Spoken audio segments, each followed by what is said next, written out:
Good morning mga katambay, nandito tayo ngayon sa Davison Farm dito sa Vernon, British Columbia.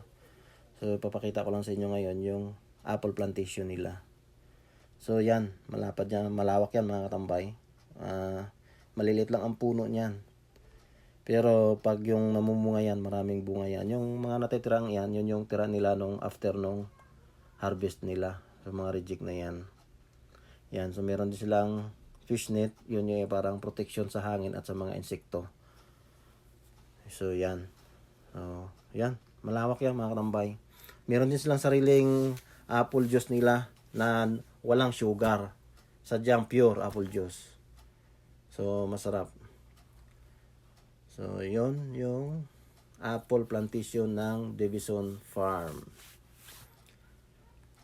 Tapos